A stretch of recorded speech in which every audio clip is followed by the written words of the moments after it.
E hoje a nossa reflexão vai para Provérbios capítulo 30. Olha aí que maravilha, já estamos chegando no final desse livro tão gracioso e eu espero que de alguma forma essas palavras e esse livro tenham alcançado a sua vida, assim como também tem alcançado a minha. Amém? Espero que tudo aquilo que o Senhor deixou escrito, nesse livro tão maravilhoso tenha nos tornado mais sábios ao longo dos últimos dias, porque isso tem acontecido comigo. Amém? Eu também quero pedir a você para que você possa pegar agora mesmo a sua Bíblia, como eu tenho feito em todos os vídeos, para que juntos nós possamos meditar um pouco naquilo que o Senhor tem reservado para nós nesse livro tão especial. Um outro ponto também muito importante, se você ainda não curtiu esse vídeo, já vamos, acho que com mais de 1 minuto aqui de vídeo, por favor, dê o seu like aí nesse vídeo, se inscreva no nosso canal, ative as notificações, compartilhe para que juntos, tanto você quanto eu, possamos alcançar a vida de muito mais pessoas lá fora. Afinal de contas, é assim que funciona o Evangelho, né? Eu compartilho com você, você comigo e juntos nós somos um instrumento de Deus para alcançar vidas lá fora. E eu tenho aqui 3 pontos em especial. O primeiro deles é somente uma observação, que eu percebo que Provérbios capítulo 30 existe algumas palavras que me lembram ali um pouco o livro de Jó. Eu quero rapidamente somente transmitir para você 2 versículos antes de a gente entrar em 2 pontos que eu quero trazer uma meditação hoje. Vamos lá, aqui no versículo 4 e no versículo 5 de Provérbios 30 diz assim: quem subiu ao céu e desceu? Quem encerrou os ventos nos seus punhos? Quem amarrou as águas na sua roupa? Quem estabeleceu todas as extremidades da terra?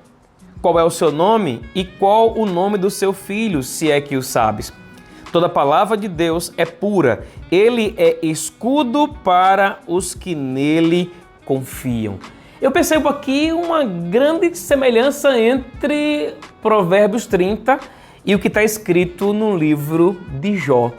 E é interessante, porque essa semelhança nos faz perceber que essas perguntas, tanto para você quanto para mim, nós já temos a revelação.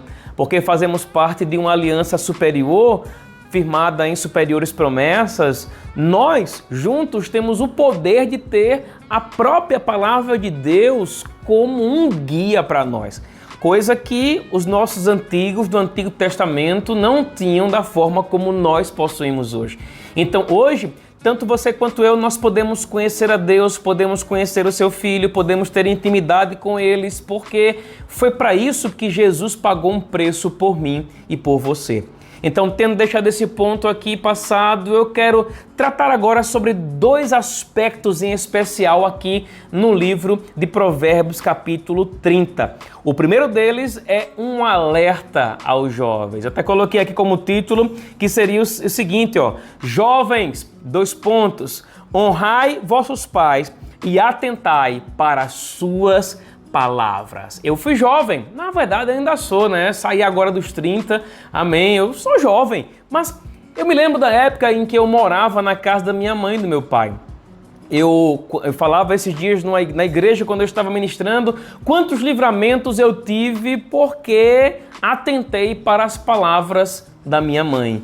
Agora, é interessante aqui, eu vejo nos versos 11 a 14, leia comigo aí na sua Bíblia, Provérbios capítulo 30, nos versos 11 a 14. Atenção, jovens, adolescentes, prestem atenção nisso aqui, Olha o que a Bíblia diz aqui, Há daqueles que amaldiçoam o seu pai e que não bendizem a sua mãe. Será que há algum jovem ou algum adolescente nessa condição aí? Amaldiçoa seu pai, não bendiz a sua mãe, sabe? Quando eles corrigem você lá no seu quarto, no banheiro, na sala, escondido deles, você abre a sua boca para praguejar, falar, lançar alguma praga, falar alguma coisa que não deveria. Olha, pois é, essa palavra é para você. Olha o que ele fala aqui, mais uma vez, há daqueles que amaldiçoam seu pai e não bendizem a sua mãe. Há daqueles que são puros aos próprios olhos e que jamais foram lavados da sua imundícia. Há daqueles quão altivos são os seus olhos e levantadas as suas pálpebras. a daqueles cujos dentes são espadas e cujos queixais são facas, para consumirem na terra dos aflitos e os necessitados entre os homens. É interessante que esse contexto de Provérbios 30 fala sobre olhos altivos. Fala sobre pessoas que se envolvem em um certo tipo de soberba e elas não conseguem não, né? Porque elas não tentam, mas elas se envolvem ali e aquilo faz com que elas proclamem palavras que vão destruir a sua própria vida. No entanto, o contexto inicial que está aqui no versículo 11 é um alerta aos jovens. Talvez você jovem, por não dar ouvidos aos seus pais, você tem sido aquilo que está descrito aqui entre os versos 12 e 14.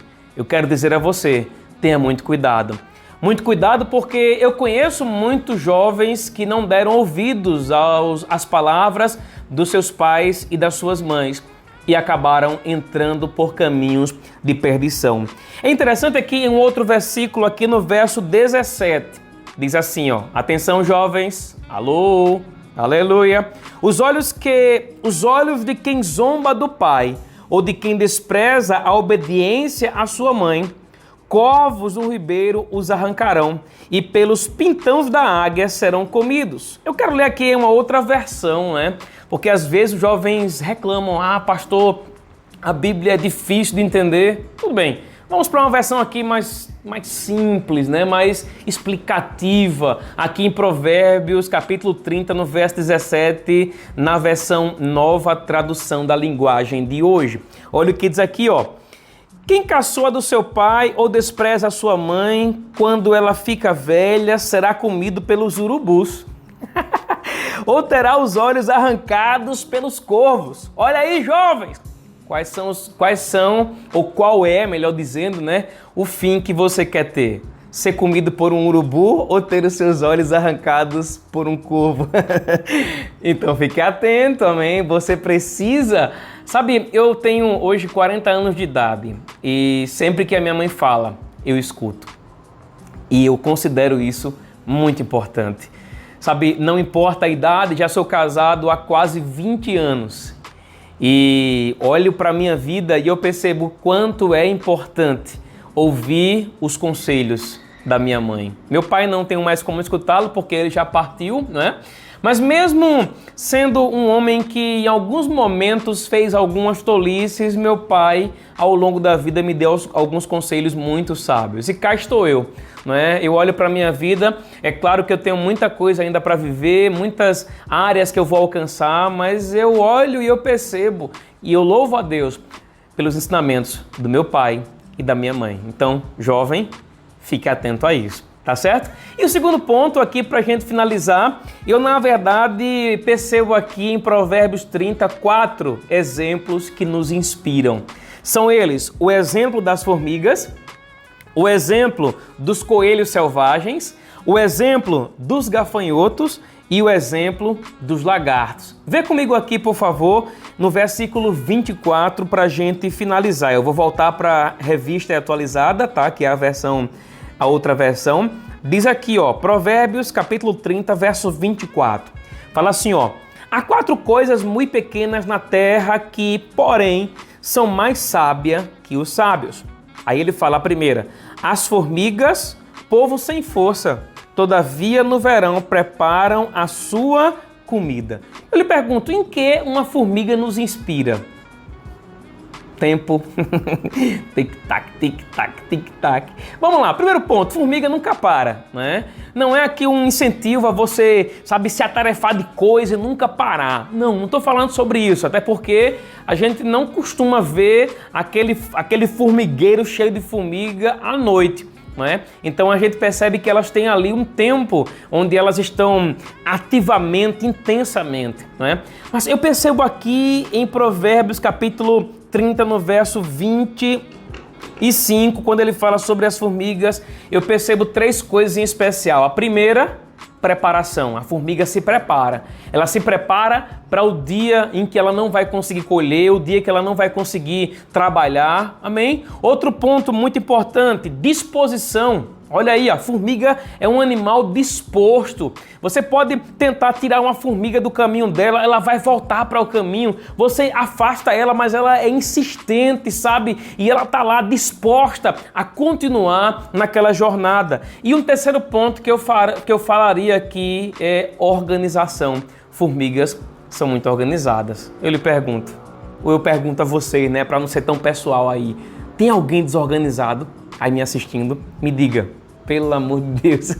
Olha aqui o segundo ponto, aqui, ó. No verso 6 ele fala, os organazes. O que são organazes? Organazes são coelhos selvagens.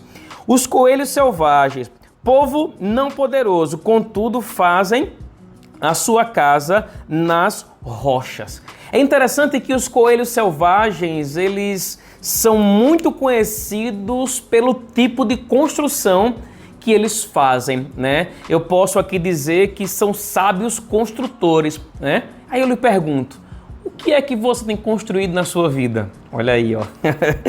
Olha aqui o terceiro ponto aqui dentro desse aqui, ó. Olha o que ele fala aqui no verso 27. Ele diz assim, ó. Os gafanhotos que não têm rei, contudo marcham todos em bando. O que eu percebo aqui com relação aos gafanhotos? Eu percebo cooperação e ordem.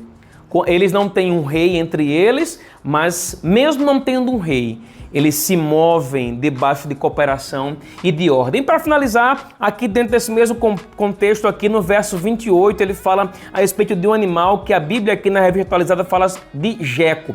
O geco, o que é o geco? O geco é uma lagartixa. Alguém aí já viu uma lagartixa? O geco, que se apanha com as mãos, contudo está nos palácios dos reis. O geco é uma lagartixa. Já percebeu que uma lagartixa é ousada, né? Ela, onde for, ela aparece. Onde for. Inclusive, ele sinaliza aqui, ó, que até mesmo elas estão nos palácios dos reis. Será se nós não precisamos olhar para a vida de cada um desses animais, refletir e ver o que é que falta na nossa vida? Será se a gente tem vacilado nesses pontos? Fique com essa reflexão. Amém? Então que Deus abençoe você e até o próximo vídeo, em nome de Jesus.